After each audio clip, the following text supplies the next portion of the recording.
Hello everybody and welcome back to the Chrono Cross walkthrough.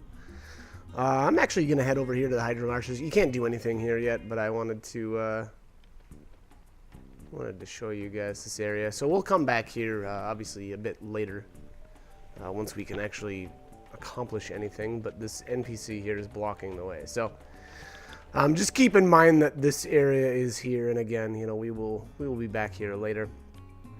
This area, actually straight to the north of Arne Village is, I think it's called Fossil Valley. You can't do anything yet there either. That's blocked off for the time being. But this spot here, we can come in here and grab a couple of, I think there's an element. Yeah, so there's heal there. That's actually a level 2 green element. Obviously a very useful, actually, element. There aren't a whole lot of ways to heal your characters in this game, so those heal elements are pretty useful, especially, I would say, the ones that are not consumables. So there's two different types of elements. Obviously, you've got your consumables and non-consumables. And they are exactly the way they sound. A consumable element, once used, is gone for good. So I tend to actually steer away from those. There's plenty of them in the game, and there definitely is an advantage to using those consumables in that when you equip them as a stack. And so what I mean by that is, let's just say you've got 5 tablets. Well, if you equip them on one of your characters, you can equip them all to the same spot. And like I said earlier, they stack. So the good thing about that is, once you're actually in combat, say with like a boss fight, you could use that healing element, or that tablet 5 times before it runs out. And that's unique because with an element like heal, on the other hand, once you've used it one time in combat, that's done, and you can't use it anymore for the rest of that particular battle. Now, again, there's advantages and disadvantages. Advantage of having the an element like heal is it's not consumed. You keep it throughout the game. You don't have to worry about stocking back up. And to be honest, those are the ones that I prefer.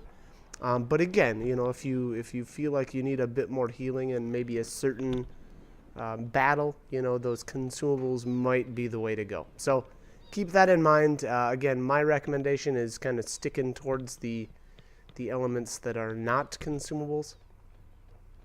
But anyway, here at Cape Howell, you can go to the end of the rock there and interact with the rock, and it basically just is a little I don't know what would you call that, like a Surge Loves Lena type deal. But anyways, so here we're gonna head into Opasa Beach. There's a north and a south. Obviously, we can't get to the south yet. You actually have to progress through it one full time before you can get to the southern portion. And it's kind of interesting because it feels to me more like it's a east and a west. So I don't really know why they called it north and south. I guess it doesn't really matter. But anyway, so here we've got first fight here with a couple of beach bums. And actually, being that we're here now, I want to mention or go into the leveling system in this game just a little bit. Or maybe a lot. We'll see how this conversation ends up going. But a very, very interesting, very different way of leveling in this game. So basically, your quote-unquote level is actually based on your character's star level. So at the very beginning of the game, right now we're at 0 stars. Once we beat our first boss, that'll change, and that'll be it'll bump us up to star level 1. But the interesting thing about this game is there's just kind of the way you obtain stats and whatnot. So what'll end up happening here, and what I actually recommend doing, is battling quite a bit until you get to about, once you hit probably like 10 battles, there won't be any more options for your stats to boost up. So basically at star level 0, if you fight 0 to 10 battles or so, your stats are going to go up a little bit. Now, once you hit star level 1, you'll get a fairly decent boost to your stats. And then for the next, we'll just say, like, again, you know, like 10 random battles after that, there's another option, or you'll obtain more stats. So, long story short, you really don't want to, you know, avoid battles. You really kind of want to get, you know, to that 8 to 10 battle range before you obtain your next star. Now, on top of all that, when you do level like that and you get the little, so basically you've got like when you actually obtain the star, your characters will get a boost, you know, that very, very good boost in stats, and then you'll get minor boosts for the random battles. Now, the minor boosts in between, I don't believe the characters that aren't in your current party, I don't think they'll get those. So I shouldn't say it's not that I don't think that they won't get those. I know they don't get those mini boosts. And there's a lot of terms floating around out there as to you know, what I mean in, like, so the star battle versus, you know, mini boosts versus, you know, mini. There's all kind, like I said, there's all kinds of terms out there. I'll try to at least keep the terms that I know or that I think are more commonly used. So anyways, so like I was saying, you don't really want to skip battles. You want to hit that 8 to 10 random battle in between, you know, the star battles or the boss battles, however you want to look at that. And then actually you want to swap in your characters as much as you can to get, you know, those characters, to get those like mini stat boosts. So again, very, very different way of leveling in this game. Now, you'll find that you actually really don't need to do all that, to be completely honest. If you find that some of the characters are extremely annoying and you want to avoid those, you can. You don't need to do all that. You know, the swapping characters in and stuff. You know, if you find a couple of characters that you really like, you really want to use them, go ahead, and don't even bother swapping in, you know, the ones that you don't like, because it doesn't matter. You don't need to. You know, I would say maybe having like a pool of 5 or so characters probably isn't a bad idea, just because at certain points in the game your characters or certain ones won't be available. So, you know, just keep in mind. And yeah, I guess that's kind of my recommendation here. So we're actually, you know, being that I've been spending the last probably 5 minutes talking about the leveling system, I should probably talk about what's actually going on in the game here. But anyway, so what we're doing here is we have to collect 3 Komodo scales here at Opasa Beach. Now the first one, if you notice there, I pushed a rock in front of a cave and then kind of basically scared the Komodo inside the cave to basically trap it. And then this is actually the second one, and what you do is just sprint and basically run around in circles. What was that? Counterclockwise, I think it was there. And you just run in circles until you catch up to them, and then that's what prompts the second battle. So, anyways, that's kind of what's going on right now, or that's where we're at. We're going to be collecting some more treasures here as well before we get to our. There you go. So there's the second Komodo scale. So anyways, so like I was saying, you know, with the leveling system now, I'm gonna do it the kind of like the tedious way. I just want to see what my stats, you know, really end up being at the end of the game. Now, even that being said, I would say that you know, if you don't want to go overboard like I'm gonna do here, you know, you don't have to. My impression, and from what I've read and what I've experienced in playing this game, is that at the end of the game, you actually very well can end up with some very, very different stats. And there's just, the problem with that is there's so much randomness to the leveling system in this game. And frankly, it's a little frustrating, but at the same time, you know, it just, I'll be frank, it doesn't really matter, because at the end of the game, no matter what you do, you're really, as long as you know how to play the game, and you know the ins and the outs of the combat system, you know, it's not going to make that much of a difference. So Again, I would say don't stress out too much about it, especially if this is, your first time playing the game. That's, you know, just not something that you're gonna want to worry about at all. There's a lot of other stuff to, you know, focus on. Now, if you like to, you know, take your time and whatnot, then I guess this is the perfect game for that. You know, you can basically do a little bit of the story, gain a star level, and then kind of just, you know, do your leveling, do your extra leveling, you know, swap all your characters in and out, you know, just to make sure that you're getting all the stats that you want. So, you know, if you're that type of player, then go right ahead. However, if you're more like storyline driven, don't worry about that stuff. You know, just go about your business and continue on with the story, and don't worry too much about it, because again, like I said, as long as you know, learn the combat system, you won't have any difficulty. So again, don't worry too much about that. But all right, anyways, what do we have left here? I think we've got one more Komodo scale to still obtain. Now, the thing that you need to know too is that once you do take on the third and final Komodo pup, I think it's called. Yeah. Once you get into the combat with that third one, that is when the boss comes out.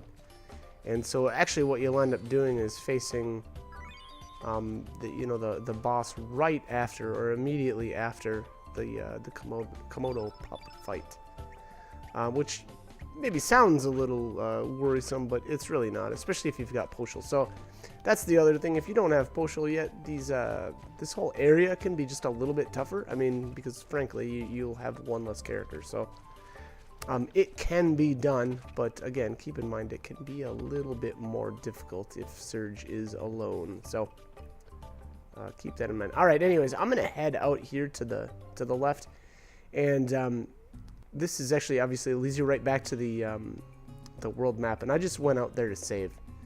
And I think in between here, in between these videos, so I did a little cut right there, if you noticed. But what I did actually was I think I came back in and fought a bunch of more battles just to try to make sure I got, you know, all my stat boosts that I could get. So just keep that in mind. You may notice, I don't know if my stats went up in between these cuts or not. I'm not actually sure here. But anyway, so we're gonna head back. You head back in and then head to the south, and we'll end up pushing this. There's a rock right after this fight. You push it in the water, and it will actually bring a treasure chest up to the surface. And I believe that's got I think it's the silver loop.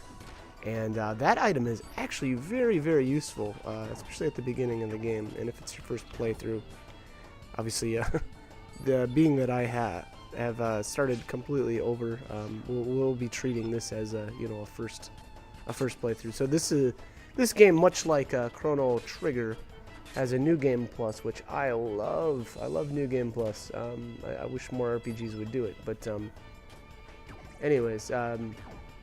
So that, like I said, that silver loop can be extremely useful, and what that's going to do for you is actually boost up your hit percentage, which may not seem like much, but a miss, deals 0 damage, and on top of that, it's just a complete waste of your stamina. So when you're missing hits like that, your enemies get, you're doing less damage. Your enemies end up living longer, which causes you to take more damage.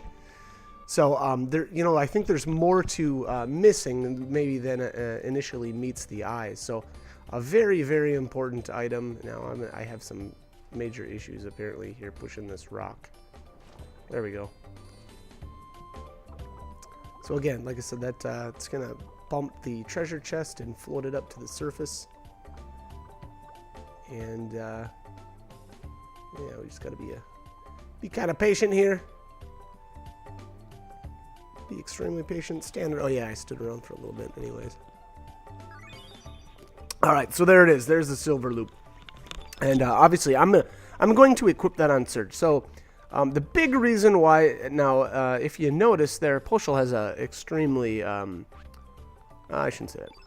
Poshul's got a worse chance of connecting than Surge does. Now, You may think that it's a good idea to equip the silver loop on Poshul instead, and that's kind of it's kind of a good idea, but I don't because Surge just does so much damage when he does connect, and so yeah, so I mean that's the whole reason why I equip it on Surge instead.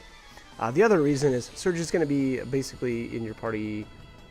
I believe it actually ends up being the entire game. I don't think there's a bit of the game. I could be wrong. I guess don't quote me, but I don't think there's any point in the game where he's not in your party. So, again, keep that in mind. This isn't going to be the only time that you ever get an item like the Silver Loop, though, too. So, you know, I guess keep that in mind too. We'll have other options to get, you know, items that help boost up our hit percentage. So, anyways, boy, yeah, I guess that really sums up the reasoning behind it. I don't know if you notice or not, but Surge is just destroying this stuff compared to Poshul. I mean, she does okay. But she doesn't have the power that Surge does, so.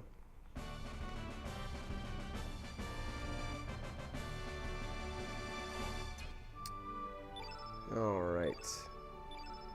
So, and the other kind of neat thing about this, like I was saying earlier, is that there's a certain amount of RNG on your stats. RNG just means randomness, I suppose. That's a fairly common term, but you know, if you've never heard that, basically it just means that you know, there's randomness, and what I mean by that is, you know, like I said, the stats in this game are, and it's kind of interesting too, because actually, like, basically when you start the game, Surge will have a certain amount of stats available to him, and once he actually hits star level 1, that determines his entire growth for that star level.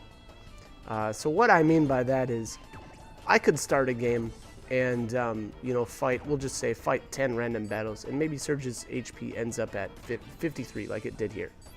I could start a completely different game, fight 10 battles, and he might have 54 HP, or maybe he'd end up with less.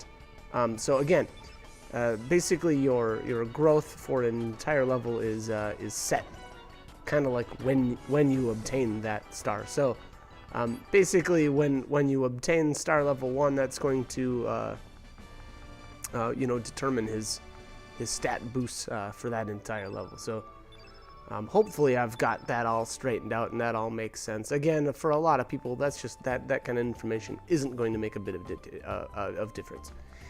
And on top of that, you know, if you, gosh, I guess if you really wanted, you could go really crazy with the stats here, and you know, I guess you could like be saving for every star level, and if you didn't get the boost that you wanted, you know, during that star level, you could reset and try again. Now, that would be extremely tedious, and again, if you wanted to do that, you very well could, but there's a certain point too where it would just be a huge waste of time, so I wouldn't worry about that too much.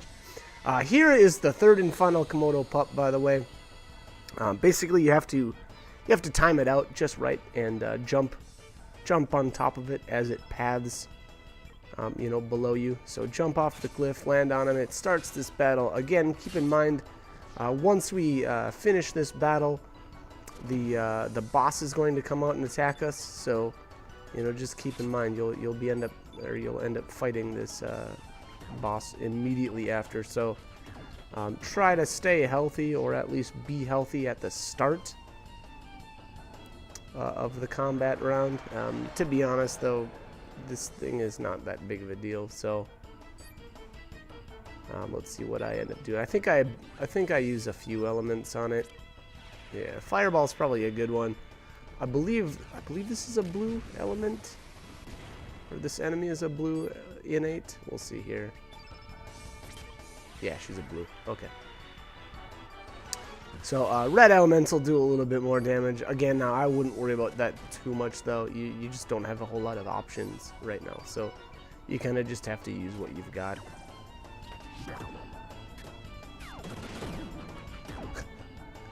She's not doing too bad of damage there. Her strong attack did, what was that, 20? Yeah, actually, she's hitting a little bit harder than Surge is right now. It's kind of funny. I was totally smack talking her, and she's doing a little bit more damage, so that's kind of funny. All right, Aqua Beam. I don't know, that's not going to do too. That's not too bad. Surge has still got half its health, so I think this does it. I think this uplift is what finishes her off. The double? Maybe not. She lived through this? Oh no, yeah, she's dead. Alright. So that's that. Like I said, not too difficult, even if Surge is alone. I guess it could, you know, it could get a little bit hairier, for lack of a better word. Alright, so there you go. So there's our first star, and you can see here, obviously our character's got some really decent boosts. And that's what you can expect for any time you get a star. That first, the initial stats are, you know, it's a really nice boost there. Now, if I remember correctly, though, I believe all of your characters, whether they're in your party when you defeat it, when you defeat that boss battle or not, I believe everybody gets a boost. And that makes sense to me because otherwise you'd have, you know, characters that participated in boss battles would be extremely strong, whereas everybody else would be extremely weak. So again, I'm fairly certain that everybody gets stats, you know, for those star battles. So again, you don't have to worry about you know, swapping in different characters for boss fights specifically. That just you know, that's not something that you need to worry about. So again, keep that in mind. Now, I believe what I do here, being that we got the first star level, is I just saved, and I think I went back in and farmed more. Actually, no, actually I didn't. I'm sorry, I take that back. Yeah, I'm not seeing a cut in my video, so I guess we're just gonna continue on. Yeah, and that probably is. Yeah. Okay, so I remember what I did here.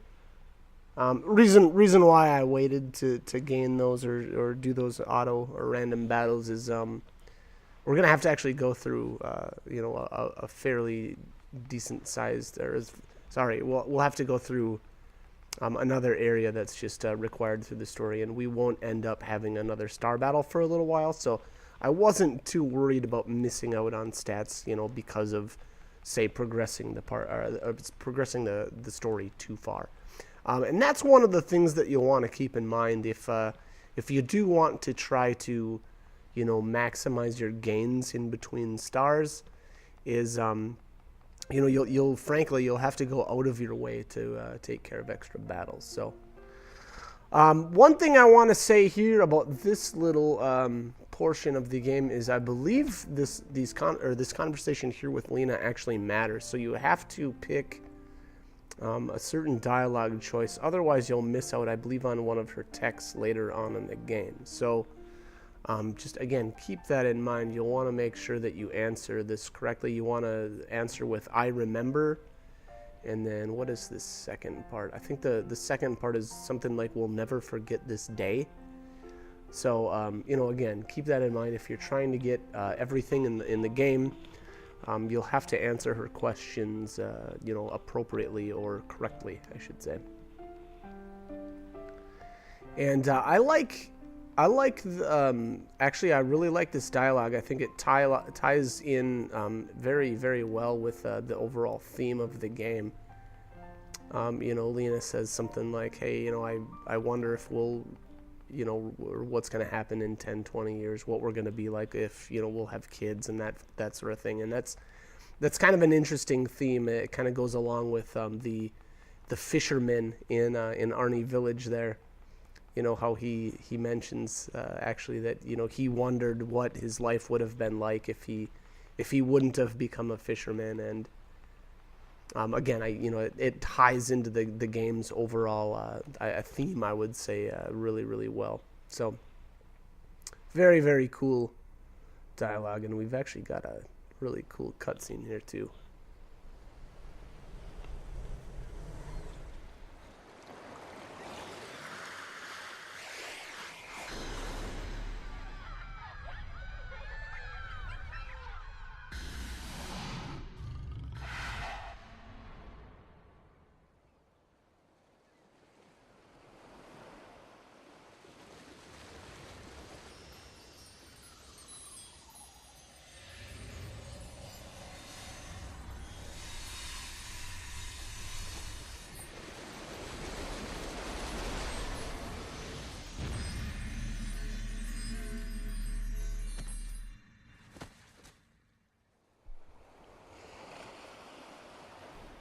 Alright, so not sure exactly what happened there.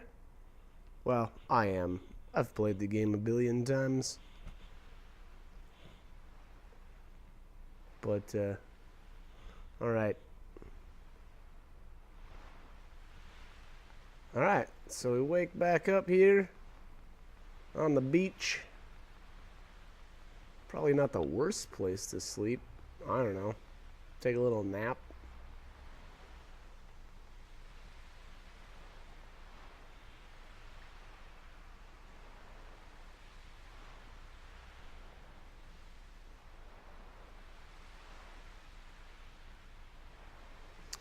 Oh, yeah, and speaking of which, so much like Chrono Trigger, the main character, Surge, doesn't actually speak, which kind of interesting. I don't know.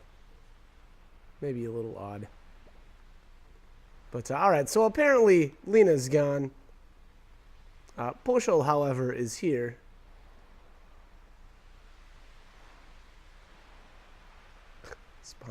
Spontaneously combusted. Okay. One other thing now, I don't know how all these events actually play out if you don't recruit Poshol right away. Something tells me it's a little bit different, and I almost kind of feel like it probably makes more sense if she's not with us. I kind of felt like Surge was supposed to be the one to travel here. Now you can see, obviously, this area looks a little bit different. The enemies are different. Was there a treasure chest there? No, I missed it. I'm sorry. But yeah, some definite differences between Opasa Beach now, and that'll I guess be a little bit more obvious in a little bit here.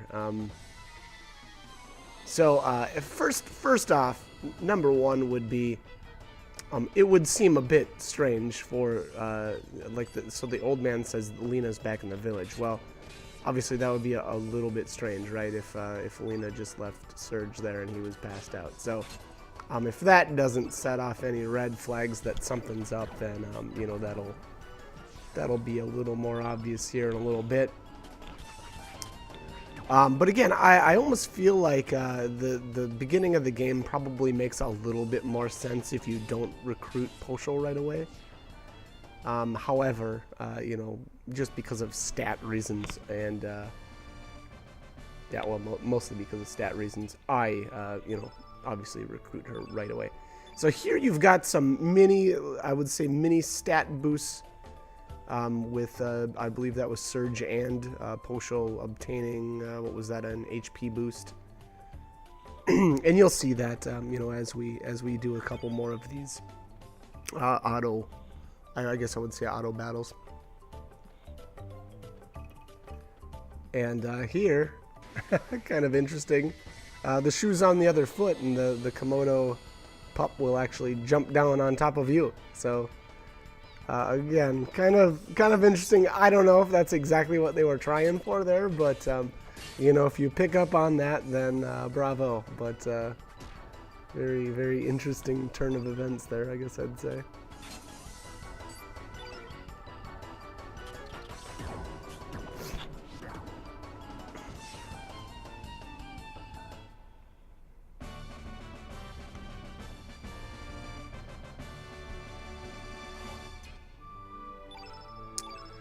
Okay, so this level now, that was a ton of stats. So if you noticed, and I believe that's actually what's commonly referred to as a mini level. And again, that's just because, and if you notice there, we gained a ton of different stat boosts. Most of the time, after you obtain a star for the first, you know, battle, maybe two, you'll usually only get like an HP boost. But obviously, as you can see there, we got, you know, HP, we got probably some strength in there, so on and so forth. So, again, now that's probably what I guess I've heard referred to more commonly as a mini level. So, you know, again, keep that in mind. It's and if you're not working on, you know, like going overboard on making sure that you're getting the maximum stats. Don't worry about that too much. But again, I guess just keep in mind that's kind of what's going on there. And you'll see that, you know, periodically throughout the game we'll just get certain points where we'll just, you know, get a ton of stats all at once. Now, so they're actually right after that combat round there, we ended up getting a bunch of, another point of HP for Surge.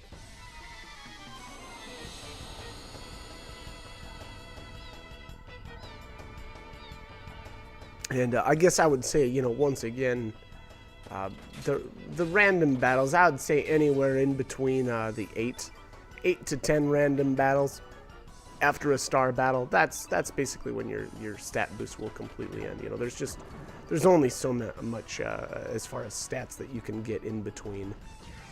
And, you know, love it or hate it, I'm not really sure. A lot of times I like to play RPGs that don't have, like, or I guess that feel like they don't have caps on that kind of stuff. I guess I wouldn't necessarily say that it bothers me, but you know, sometimes it's kind of fun just to take a little break, you know, from the story and do a bit of leveling and, you know, enjoy the leveling system. I typically do that in the, you know, the majority of the RPGs I play. So to kind of have a cap on stats, I guess, I don't know, it's a little lame, but at the same time, you know, then it just makes sure your characters aren't crazily overpowered.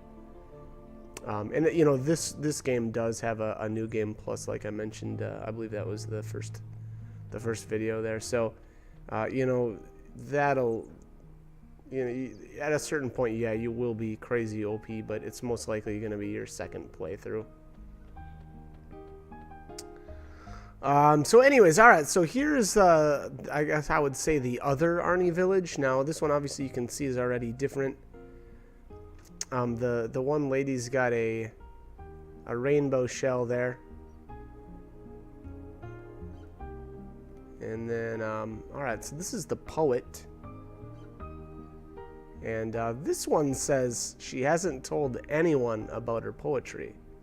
So, you know, another kind of neat little, I don't know if I'd say hint, but it's fairly obvious, I would say, that we're somewhere else right now, and this isn't the same Arne village. So, I guess, you know, I don't know if I would say I'm giving away a huge plot point here, but this is not the original Arne village.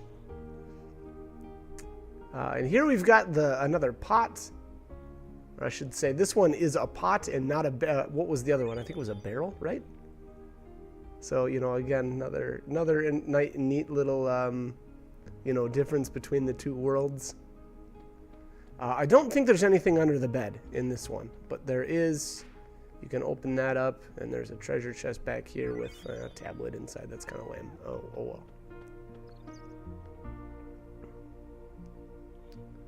But, all right, anyways.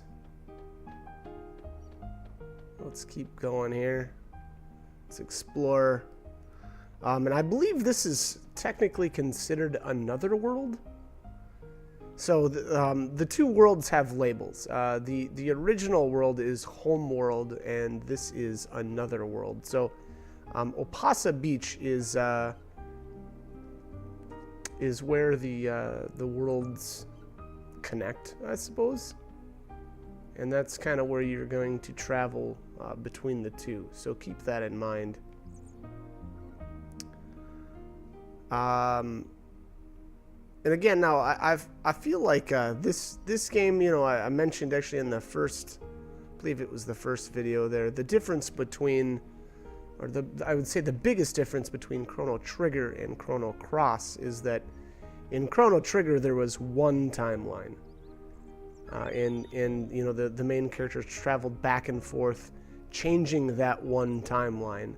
Whereas this game, on the other hand, obviously has two timelines for sure. There might even be more. I don't remember the entire story right off the top of my head, but you know, or I would say there's definitely two. And again, there's there's some really cool stuff, or that brings up some really cool ideas, I guess I would say. Obviously, we'll run into, you know, different versions of the same character, you know, and how that can kind of change personality. Now, you know, I mentioned the fisherman in Arne Village, you know, in Homeworld. So obviously in Homeworld, he gives us the shark tooth, and you know, he's got a family, and he's got I believe it's a daughter. But then in this world, that same character took a different path, and he's something else here. So you know, we'll actually speak to him, I believe, in a little bit here. But again, I think it's a really cool theme, and gosh, you know, when the game first came out, I don't know why, but that, I guess the idea of maybe that was what the first time I had ever really thought about, you know, multiple worlds and that sort of thing, and you know, taking different choices and how that affects people. You know, maybe that was the first time I ever thought of that kind of stuff. But very, very cool idea. And what do we have here? So inside the pot next to Poshel's house is another photon ray. So definitely want to grab that. Very, very useful. You know, I guess I would say, obviously, every element that you can get your hands on right now is very useful, because we just don't have very many here at the beginning of the game. So here he is. Anyways, this is the fisherman. I believe his upstairs was completely empty, right? There wasn't anybody up there. So that kind of gives you a little bit of an idea into, you know, how this guy's life is different. He doesn't, I don't believe he has a wife, and he doesn't have kids. And I don't know, I didn't read too much into this dialogue here. I don't know how much sense it makes, or if we're really supposed to make much sense out of it, but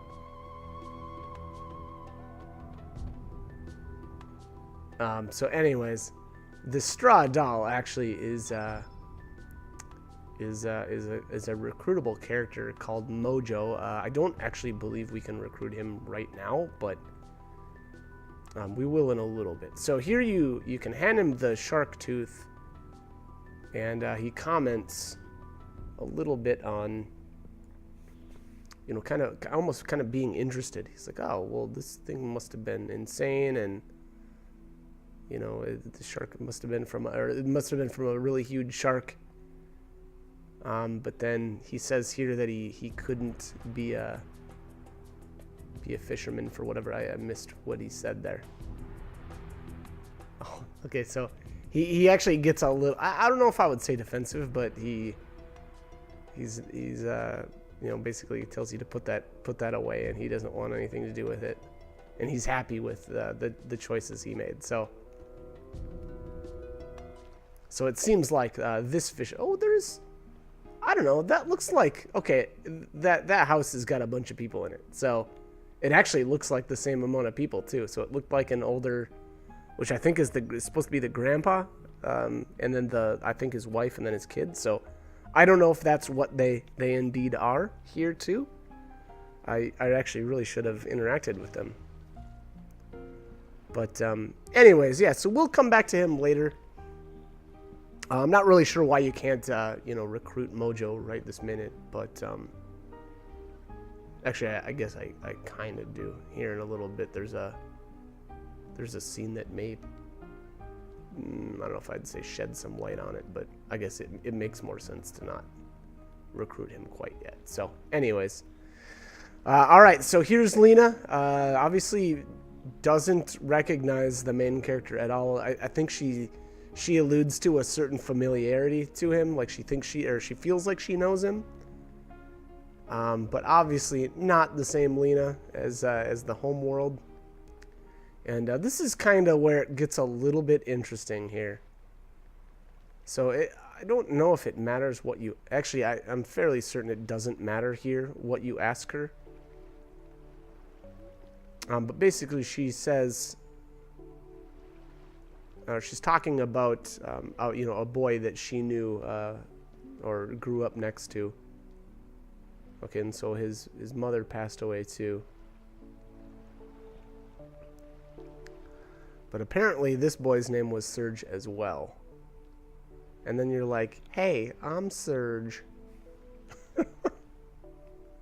Hey, what up? I'm me. So, yeah, again, now, I would say that that's probably the biggest... I think it's the biggest difference between the two worlds is that in this world, Serge died. And I believe it was like something like when he was 7 or something like that. And in, obviously, the home world, Serge is still alive. That, that whole aspect of the story will come into play a bit later as well. I'm actually going to head out right after this. We're just going to head back out to the map and save. And this video got really, really long, so I got to cut it here. Anyways, I hope the guides are helpful so far. I hope you guys are enjoying them, and I guess join me for more. All right, thanks for watching.